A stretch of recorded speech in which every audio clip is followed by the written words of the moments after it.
Hi welcome all to let's choose edu tips. എല്ലാ PSC ഉദ്യോഗാർത്ഥികൾക്കും let's choose edu ടിപ്സിലേക്ക് സ്വാഗതം. നമ്മൾ ഇന്ന് വന്നിരിക്കുന്നത് നാച്ചുറൽ സയൻസിൻ്റെ ക്ലാസ് ആണ്.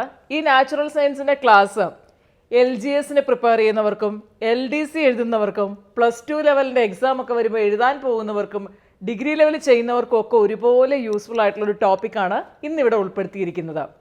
നമ്മൾ സാധാരണ നാച്ചുറൽ സയൻസിൻ്റെതായിട്ട് പഠിച്ചിട്ടുണ്ടല്ലേ, വായുജന്യ രോഗങ്ങൾ, ജലജന്യ രോഗങ്ങൾ, ബാക്ടീരിയ മൂലമുണ്ടാകുന്ന രോഗങ്ങൾ, വൈറസ് മൂലമുണ്ടാകുന്ന രോഗങ്ങൾ, ഫംഗസ് മൂലമുണ്ടാകുന്ന രോഗങ്ങൾ എന്നിങ്ങനെ പല രീതിയിലും നമ്മൾ ഓൾറെഡി പഠിച്ചിട്ടുണ്ട്. ചിലതൊക്കെ ഞാൻ ഒരു കഥ പോലെ എടുത്ത് പഠിപ്പിച്ചിട്ടുണ്ട്. പഴയ ക്ലാസ് കണ്ടിട്ടുള്ള ഉദ്യോഗാർത്ഥികൾക്കറിയാം. അപ്പോൾ ഇന്നത്തെ ഈ ക്ലാസ്സിൽ നമ്മൾ ചെയ്യുന്നത് തൊഴിൽ ജന്യ രോഗങ്ങളാണ്. ഇപ്പം കഴിഞ്ഞ ഒരു LDC എക്സാമിനേഷൻ ഒരു ക്വസ്റ്റ്യൻ ഉണ്ടായിരുന്നു, താഴെ തന്നിരിക്കുന്നതിൽ തൊഴിൽ ജന്യ രോഗം അല്ലാത്തതേത് എന്നുള്ള രീതിയിൽ ക്വസ്റ്റ്യൻ ചോദിച്ചിട്ടുണ്ട്. വേണമെങ്കിൽ ഇനി വരുന്ന പരീക്ഷകൾക്കൊക്കെ നമുക്ക് ഇതിനെ തലതിരിച്ചോ അല്ലെങ്കിൽ താഴെ തന്നിരിക്കുന്നതിൽ തൊഴിൽ ജന്യ രോഗം ഏത്, അല്ലെങ്കിൽ എന്ത് മൂലമാണ് ഈ രോഗം ഉണ്ടാവുന്നത് എന്നൊക്കെയുള്ള രീതിയിൽ ക്വസ്റ്റ്യൻ കിട്ടാവുന്ന ഒരു ഏരിയ ആയതുകൊണ്ട് തന്നെ നമുക്കിന്ന് തൊഴിൽ ജന്യ രോഗങ്ങളെക്കുറിച്ച് പഠിക്കാം. നിങ്ങൾക്കറിയാം, ന്യൂമോകോണിയോസിസ്, സിലിക്കോസിസ്, ബൈസിനോസിസ്, അതുപോലെ തന്നെ ആസ്ബറ്റോസിസ്, ഇതെല്ലാം എന്താണ്, ബ്ലാക്ക് ലങ് സിൻഡ്രോം, ഇതെല്ലാം തൊഴിൽ ജന്യ രോഗങ്ങളാണ്. അപ്പോൾ നമുക്ക് ജസ്റ്റ് ആ തൊഴിൽ ജന്യ രോഗങ്ങളെക്കുറിച്ചൊന്ന് മനസ്സിലാക്കാം. ഓക്കെ, അപ്പോൾ തൊഴിൽ ജന്യ രോഗങ്ങളാണെന്ന് നമ്മൾ ഇൻട്രോ പറഞ്ഞു. തൊഴിൽ ജന്യ രോഗങ്ങളിൽ ഒന്നാണ് ഏത്, ന്യൂമോകോണിയോസിസ്. അതായത് സാധാരണമായിട്ട് നമ്മൾ തൊഴിൽ ജന്യ രോഗങ്ങളിൽ പറയുന്ന ഒന്നാണ് ന്യൂമോകോണിയോസിസ്.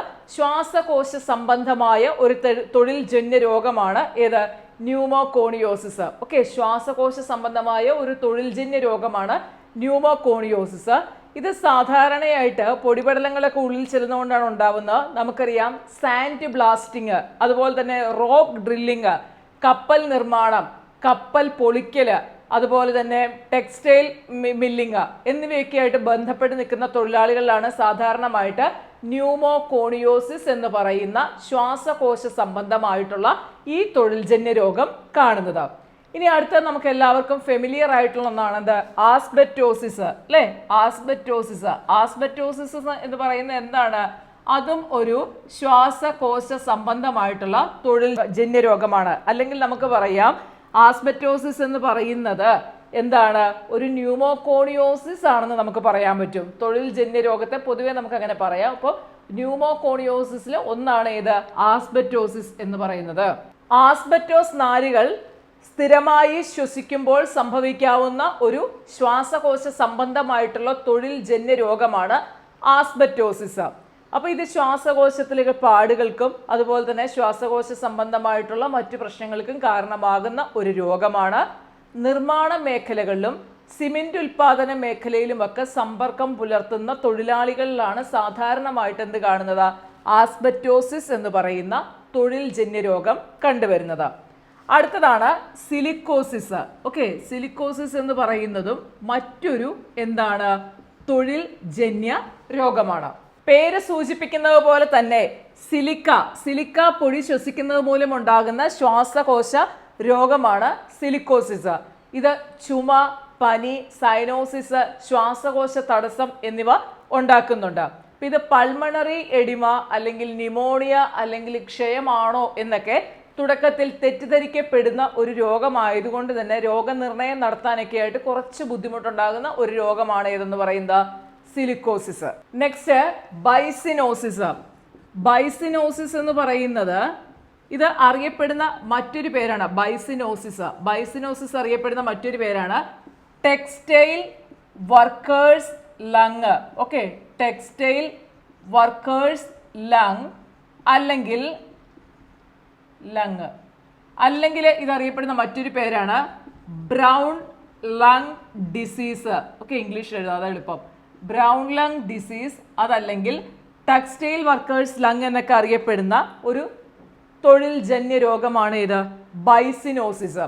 അപ്പോൾ ബൈസിനോസിസ് സാധാരണ കണ്ടുവരുന്നത് പേര് സൂചിപ്പിക്കുന്നത് പോലെ തന്നെ ടെക്സ്റ്റൈൽ ഫാക്ടറികളിൽ വർക്ക് ചെയ്യുന്നവർ, അതുപോലെ തന്നെ കോട്ടൺ പ്രോസസ്സിംഗ് പ്ലാന്റേഷനിൽ അല്ലെങ്കിൽ നമ്മുടെ പരുത്തി പ്രോസസ്സ് ചെയ്യുന്ന വർക്കിൽ ഏർപ്പെട്ടിരിക്കുന്നവർക്ക്, അതുപോലെ തന്നെ ചണം അല്ലേ, നിങ്ങൾക്കറിയാം ഫ്ലാക്സ്, ചണം പല ചണം കൊണ്ട് നമ്മൾ പല പ്രോഡക്റ്റ്സ് യൂസ് ചെയ്യുന്നുണ്ട്, ചണത്തിൻ്റെ സംസ്കരണത്തിൽ ഏർപ്പെട്ടിരിക്കുന്ന തൊഴിലാളികൾ എന്നിവയിലൊക്കെയാണ് പ്രാഥമികമായിട്ട് ഈ ബൈസിനോസിസ് അതല്ലെങ്കിൽ ടെക്സ്റ്റൈൽ വർക്കേഴ്സ് ലങ് അതും അല്ലെങ്കിൽ ബ്രൗൺ ലങ് ഡിസീസ് കാണപ്പെടുന്നത്. ഇതിൻ്റെ 2 പേരുകൾ ജസ്റ്റ് ഒന്ന് അറിഞ്ഞു വെച്ചേക്കണം കേട്ടോ.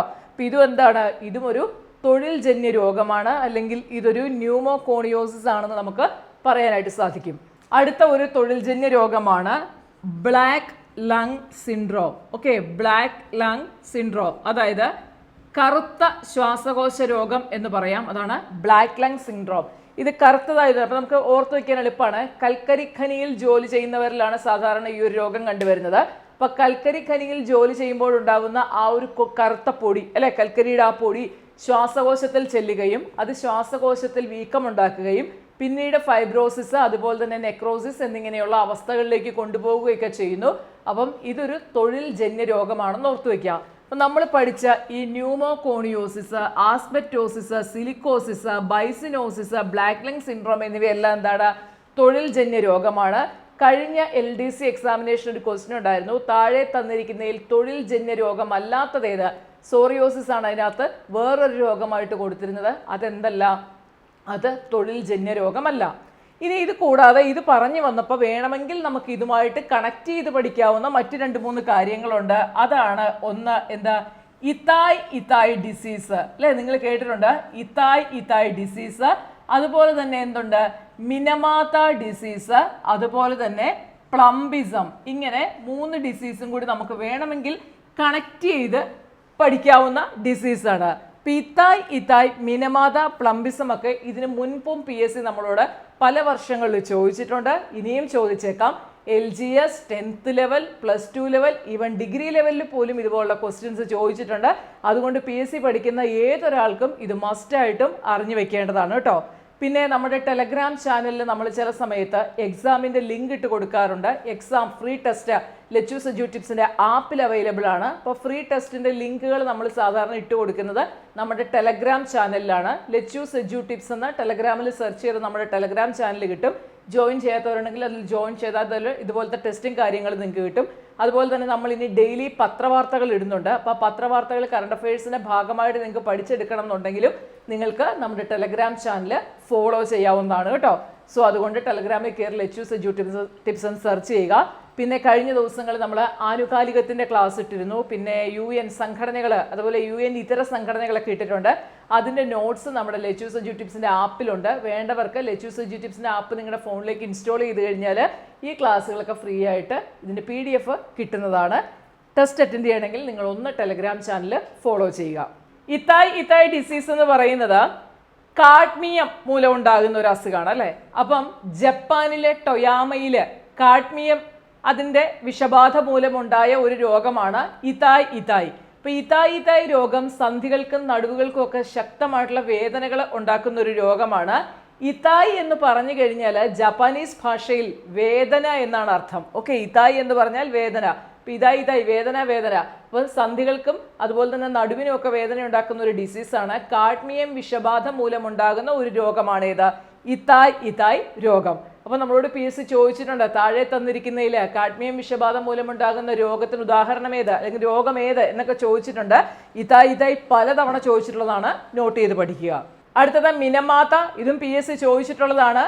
മെർക്കുറി വിഷബാധ മൂലമായുണ്ടാകുന്ന രോഗമാണ് ഏത്, മിനമാത രോഗം. ഇത് ശരീരത്തിന്റെ പ്രതിരോധ സംവിധാനത്തെയാണ് ബാധിക്കുന്നത്. ഞരമ്പുകളെയാണ് ഈ രോഗം ബാധിക്കുന്നത്. ഇതുമൂലം നമ്മുടെ അസ്ഥികൾ അയയുക, കാഴ്ച, കേൾവി എന്നിവയ്ക്കൊക്കെ തകരാറ്, സംസാരം, കാഴ്ച, കേൾവി, സംസാരം എന്നിവയ്ക്ക് തകരാറ് സംഭവിക്കുകയൊക്കെ ചെയ്യുന്ന രോഗമാണ് ഏതെന്ന് പറയുന്ന മിനമാത രോഗം. പിന്നീട് അത് പക്ഷാഘാതത്തിലേക്ക് മാറാം. പിന്നീട് രോഗി മരിക്കുന്ന സന്ദർഭങ്ങളിലേക്ക് വരെ മാറാവുന്ന രോഗമാണ് മിനമാത രോഗം.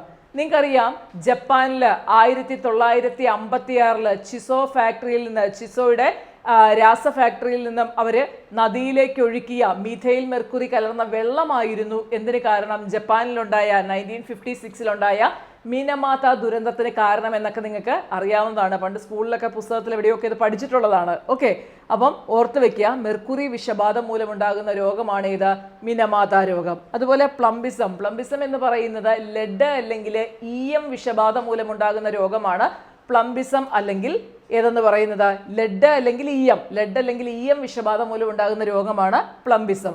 ഇത് മൂന്നും തൊഴിൽജന്യ രോഗമായിട്ടല്ല, ലോഹങ്ങൾ കൊണ്ടുണ്ടാകുന്ന ലോഹവിഷബാധ മൂലം ഉണ്ടാകുന്ന രോഗങ്ങളാണ്.